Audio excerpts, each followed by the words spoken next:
What's up, guys? It's Steven here from Powell's Power Ups. How you doing today? I hope everybody out there is doing great. Listen, I have an overview video for you today of the newer Crossguard version 3 lightsaber from Korbanth, okay? So this originally came out on AliExpress from Elf Sabers, I think, and it was really expensive, but somehow Korbanth, I think, got the rights to them or bought them out, or I don't know how it all works. But Korbanth sells this lightsaber now at an amazing price point of $3.99. I've seen them floating around. I've heard from a few people that they are pretty high quality Crossguard lightsabers. So I've been wanting to get my hands on one of them. Charles Humphreys posted his in the Crossguard Addict group on Facebook, and it was asking if there was any chassis out there available for this yet because he bought this empty one. I told Charles, hey, I haven't, get my hands on any of those yet, but I would like to. So if you'll just send it to me, I'll design a chassis for you. You can have it for free, and I just want to be able to kind of, design a chassis for it so I can have that for sale, and also so I can see the lightsaber. So this is also a dual-purpose video. This is also to advertise the chassis that I have designed and that I have for sale for this lightsaber if you wish to kind of install it yourself if you buy an empty. I think it's a great lightsaber at the price point that it's at. It's $3.99 from Korbanth, and I think if you give them your email address, maybe you can get a discount code, or maybe they do free shipping or something like that. So it's right around $3.99 really. If we compare that to the price of other high-end Kylo Ren replica lightsabers, I think it's just right. I think the KR Crossguard, when it came out a couple years ago, was right around that same price. It did come black and painted just like this one with the pommel already red anodized, and the engines were also plastic in that one, but they had kind of like a chrome look to it, and it also had stainless steel emitters so that you could heat stain them. And then later on down the road, a couple years later, we had SP Sabers come out with the Darkness V3, which was a highly anticipated lightsaber. I was really excited about it. It has a lot of detail, and it's really great lightsaber, but it was a bit pricey, all the way up there at $580 for a raw kit. Now the raw kit means that it was just the aluminum. It did not come painted. The whole lightsaber looked like this aluminum right here. So it was $580, and it wasn't even painted yet. So if you were going to get it painted, it cost about $150 more, and then it was still empty, and you still had to get it installed. So it was a really pricey lightsaber, pretty expensive.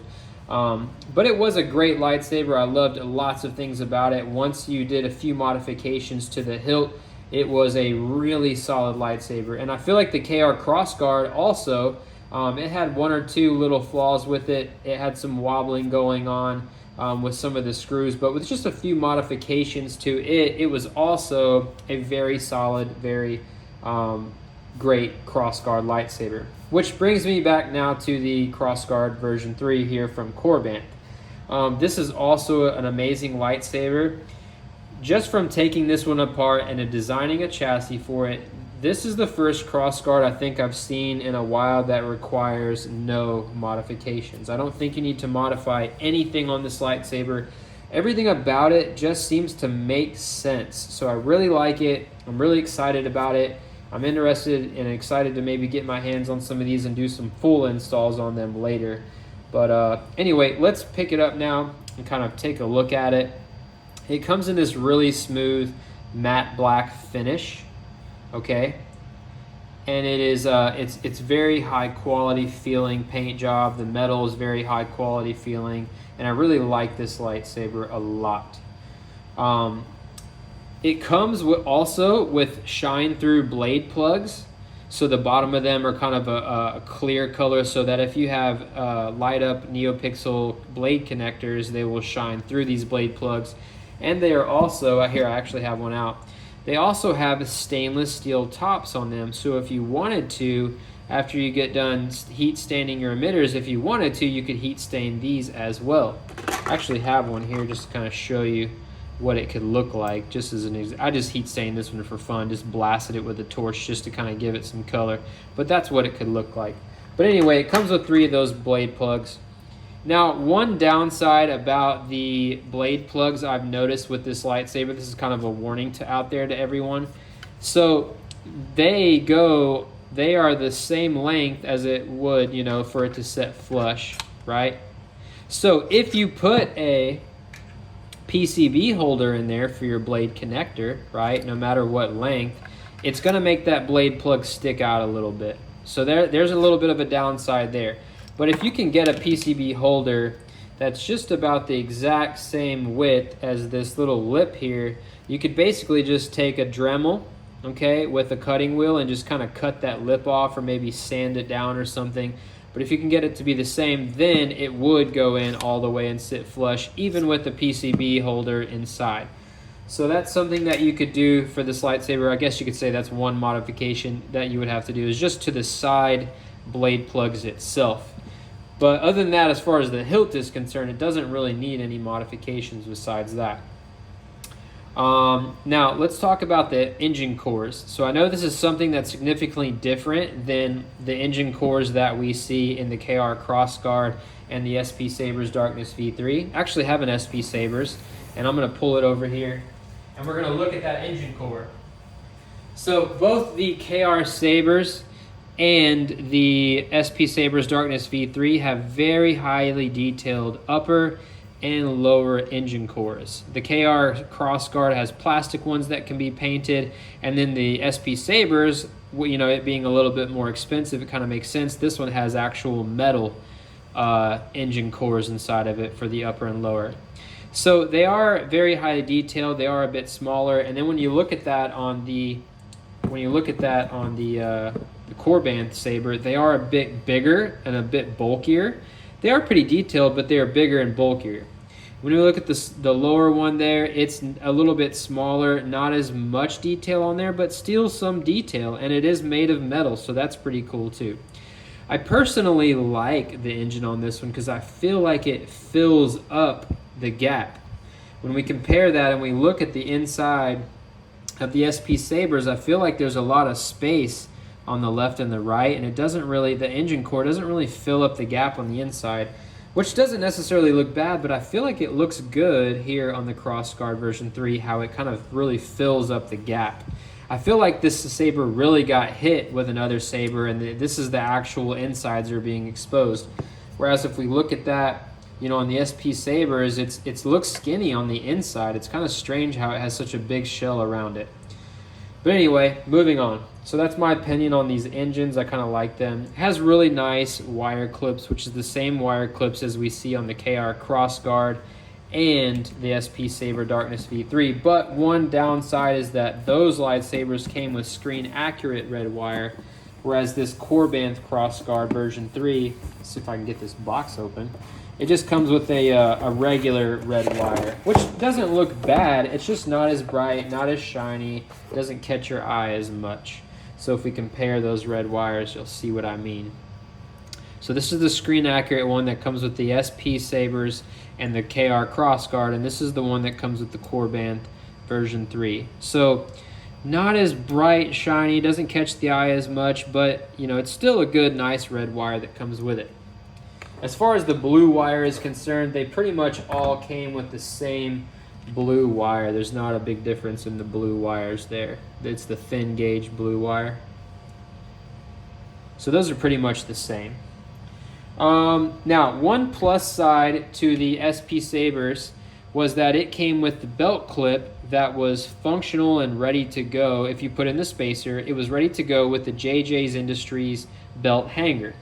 The what do you call it? The KR Sabres, it was not a fully functional belt clip. Now this one, I'm not totally sure, but just by looking at it,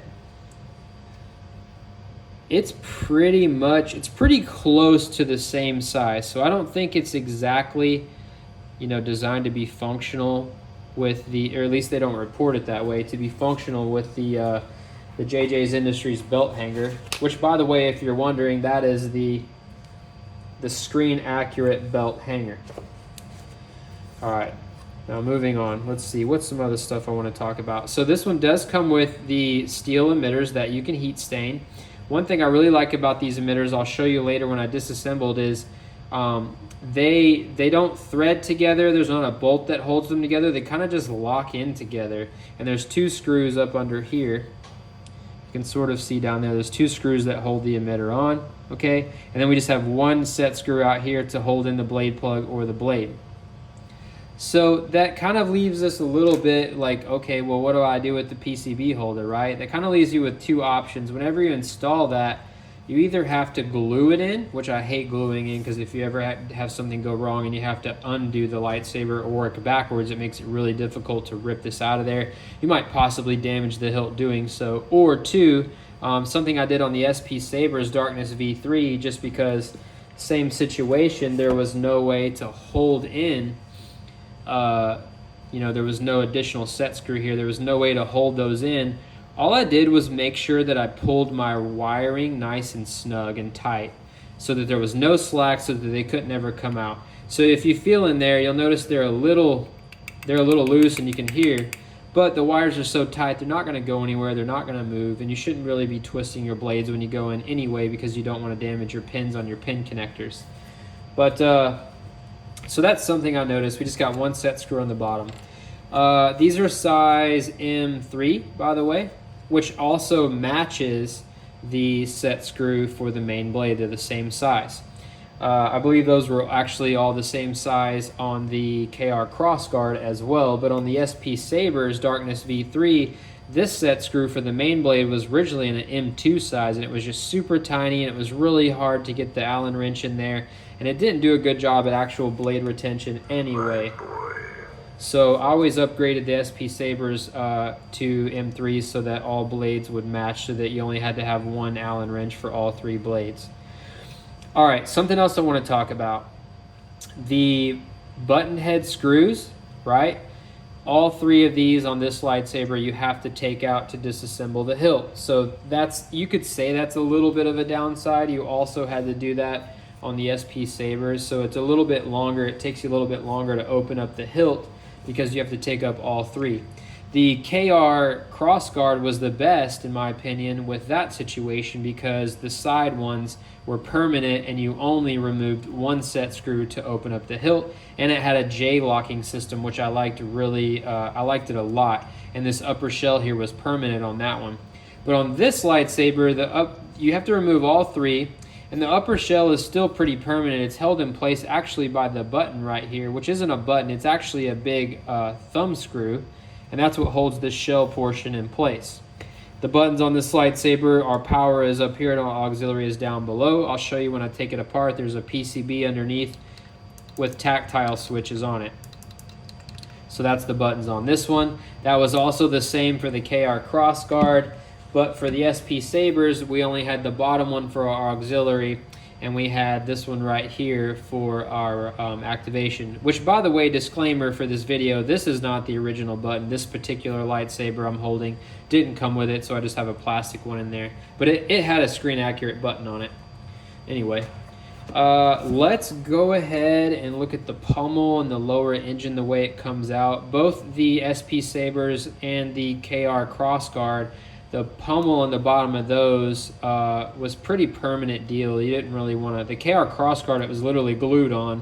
And then the SP Sabers, you could thread it, unthread it, and screw it off, but it was like pretty difficult, and you wouldn't really want to either.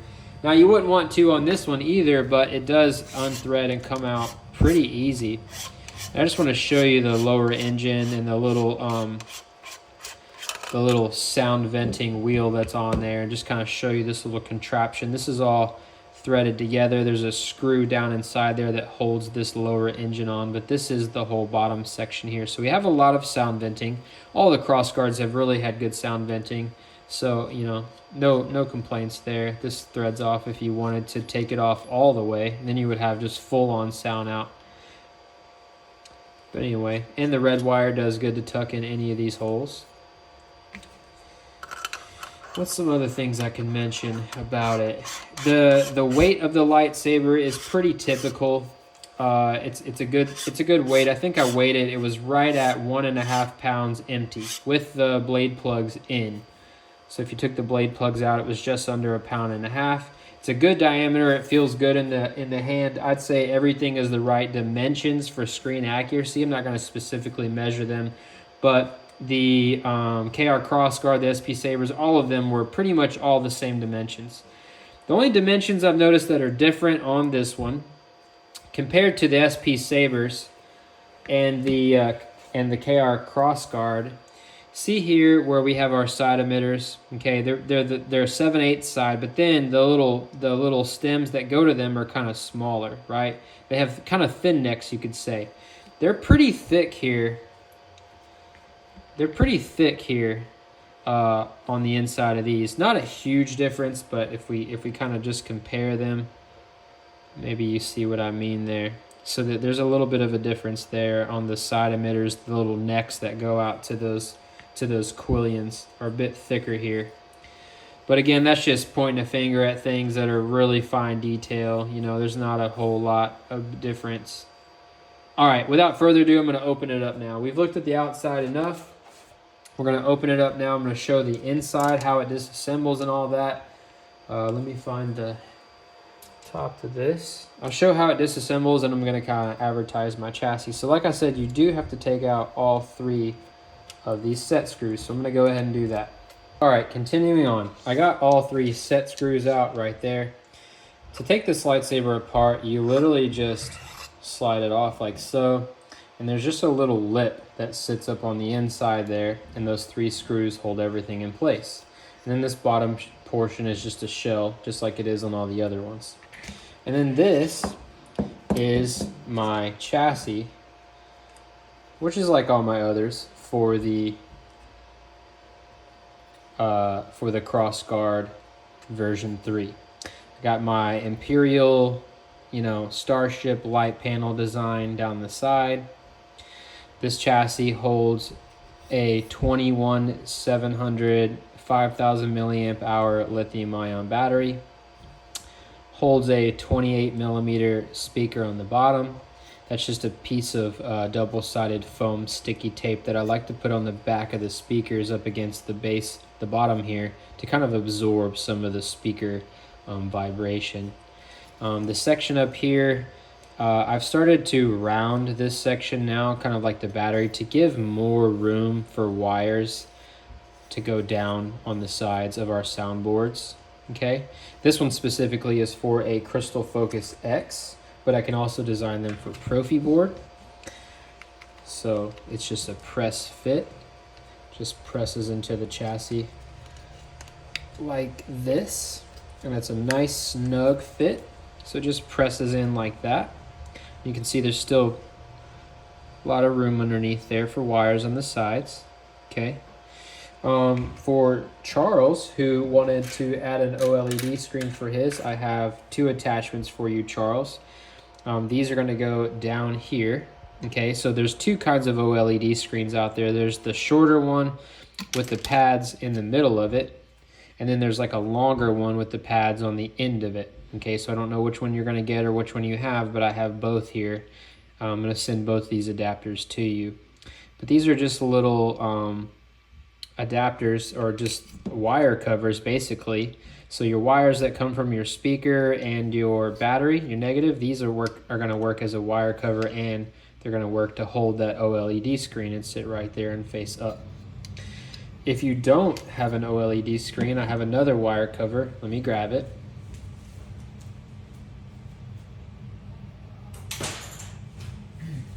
This is the other wire cover that you'll get with your chassis. It just has the first order emblem on it, and it goes right there and just kind of presses in and covers up wires and gives it a cleaner, more appealing look.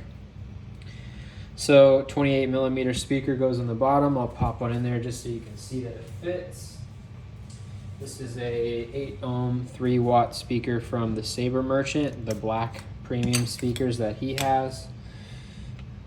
I'll just drop it down in there, but it's going to be a nice snug fit too, like you see here. Obviously it's not like glued in, but as you can see, it sits in there nicely. Okay, 28 millimeter speaker holds that. Get it back out. Oh, still good, don't worry. And like I said, it holds the 21700 lithium ion battery on the bottom, but you'll need battery tabs and the battery tab holders, which I also include with this chassis. Whoop. Here are my battery tabs. The legs will be torn off. You get a spring side for negative and a little button head side for positive. You'll wire your wires onto the back of here, and then you'll just kind of slide it down inside of these little holders like so, which will then just kind of press down into place like that. Just to show you as an example, I like to do the negative down there on the bottom, but then you put a little E6000 glue on the back and you put the battery in just to kind of until they dry, but that just kind of glues and holds it in place. So it'll look like this.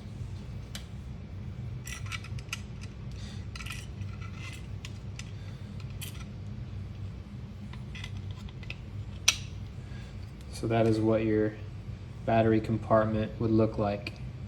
Positive side up there, negative side down there. All right, so now I'm going to take apart the hilt even more and kind of show you how this chassis is held in place. As you can see at the bottom here, there's the gap around there. That's because that's where the lip of the handle slides into. Get all this out of the way. Now I'm going to take this part even further. The next step is to unscrew this thumb screw right here, which is the little button. That's what's holding the shell on. As I unscrew it, you'll see you'll be able to take it off.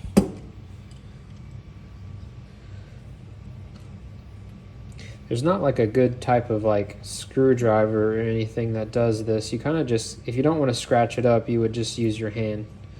That's about all you can do. Or maybe something plastic or like some ceramic tweezers or something. So anyway, so this comes out. Here's what it looks like. It actually presses into the upper part of the chassis to help hold it in, but there's 3 other set screws that do that.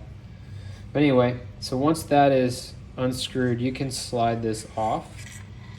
And then you'll see here, those buttons, they'll just fall out.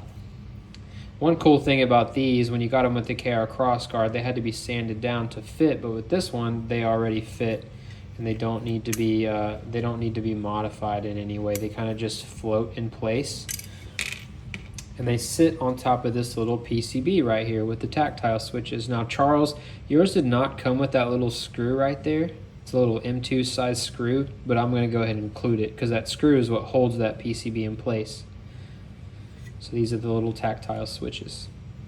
So I'm going to go ahead and remove that so I can show you how the chassis itself is actually held in. So we're going to unscrew and remove that PCB. Which, by the way, the back of the PCB has your pads for your switches.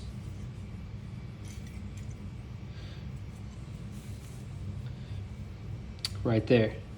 Okay, now what I've done is, in the chassis, I've designed a hole there for your wires to route over to your soundboard.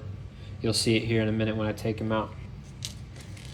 But take this apart further, you're going to need to remove this one screw right here on the side of the engine, which is what holds the engine on.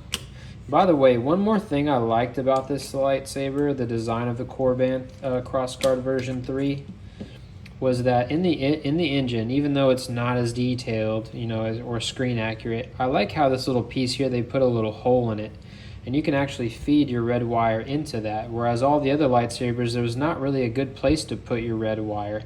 It kind of just had to be glued on the inside, but with this one, it can just tuck into that little piece right there. So I really like that, but I would still recommend using a little glue too. But anyway, that's what that looks like. Now, there are 3 holes here, 1, 2, 3, that are not originally threaded. They're just holes, they're not threaded. I don't know why, at least on this lightsaber they were not. But I went ahead and threaded them, and I put in M4 size set screws, and those 3 set screws are what holds the chassis into this core section here. Okay, they kind of just press into the little little thin neck that goes up to right there. Now this hole on, so that your engine would go here on the front, this hole on the back is where you would route your wires. Focus for me, come on. Is where you would route your wires for your side emitters. They would kind of, you know, go in there, come out these little channels. You would just wrap them around down inside that hole, down inside of the chassis. Let me go ahead and take this out. Now, if you get the chassis from me, you get these three set screws too, but you have to do your own tapping to make them to be able to screw in. So you would need like the drill. You would need an M4, yeah, an M4 size tap. I'll show you what I'm talking about. I think that's what they're called. You need that thing right there.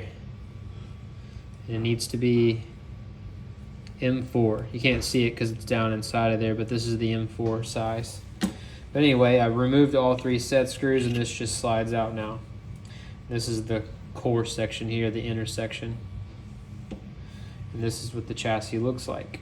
You got the little cutout here for your switch PCB, right? Fits perfectly in there, and your wires can route right through that little hole, which go right out to the CFX right there. Okay, very convenient, easy install.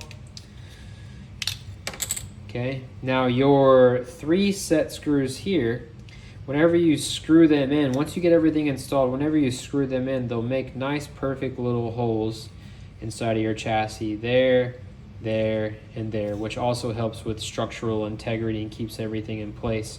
This is 50% infill, and these screws screwed into it ever so perfectly that they literally, as I screwed into it, it literally threaded into that chassis. So that actually turned out really well. So you have, you know, four total, I'm sorry, not four, 1, 2, 3, 4, 5, 6, 7 total screws that are holding this chassis in place. The 3 that hold the hilt together, the 3 up here that press into the neck, and then even this one presses in like right up here. But anyway, there is my chassis design, Charles. Also, Charles, just for the fun, I included for you PCB holder for the main blade and for the side blades for stock version 3 NPXL connectors. So you have those as well. This hilt does not have set screws to actually hold those in place, so you'll need to either make sure your wires are pulled tight with no slack in them so they don't move, or you can just put a little tiny bit of E6000 on the back of them when you put them in so that they'll, you know, hold in place with that glue, with that adhesive. Last thing I want to do is I want to take this apart further, and I want to show you guys how these emitters come apart and show you, you know, what's going on here, just to kind of do it. So we're going to remove. Okay, dinner's ready. Dinner's ready. Okay, I'm back from dinner. Let's see. Let's get back to where I was going with this. All right, so yeah, you got to remove this little screw. Guess I'm showing you full disassembly of this hilt too. You remove that little thing there. Then you got to turn it over and remove this one. Then you set it there, and then this ring comes down, which reveals these 4 screws. Sorry, there's 4. Lots of little screws in this one, but they're not bad. But if you're gonna install this and you think you want it to be solid and you want it to stay permanent, I would definitely recommend using some Loctite, the blue 242 version, on the screws. This stuff right here, to help keep it, you know, all solid. But make sure you're confident in your wiring, because it'll be a pain to undo. You can undo it though. This is the removable kind.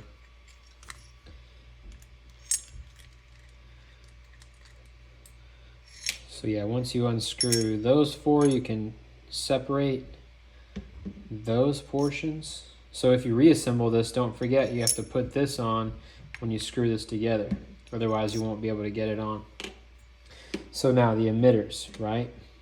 You can see your little wire channels there and the 2 little screws that hold on these side emitters.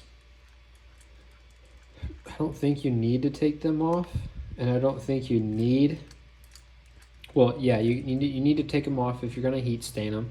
But what I was going to say was they feel like one piece. I'm going to show you how to separate them.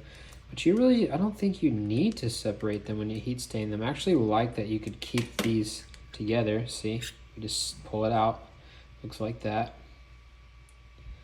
Okay. Now, here is the emitter, right? Which kind of looks, it's like it is one solid piece. You can't really, it doesn't unscrew or anything. It's not two pieces.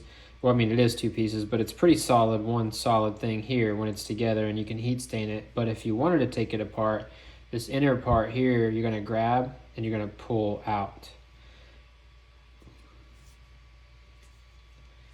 Be careful, these are kind of sharp on the edge.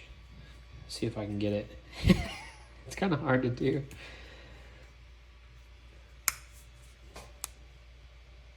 Oh, I got the set screw in there.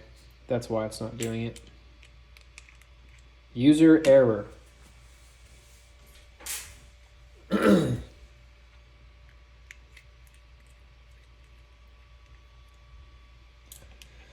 So many screws. Oh, there it goes.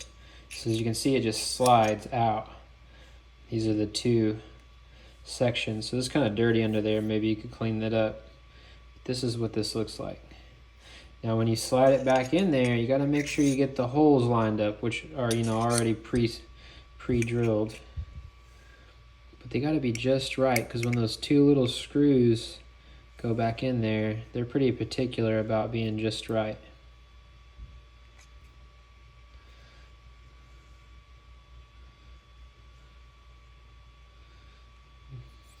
All right, anyway. So I think I'm going to stop there. I guess I can show reassembly, but I'm probably just going to stop there and let you figure out reassembly. But anyway, this is my chassis design. This is yours, Charles, for your Korbanth version 3. This is the chassis that I have designed. So if you're interested in this, everything that's included in the descriptions will all be down below in this video description, and I'll also have the pricing down there as well. Just reach out to me via email or personal message on any of the social media platforms, and I'll get you squared away.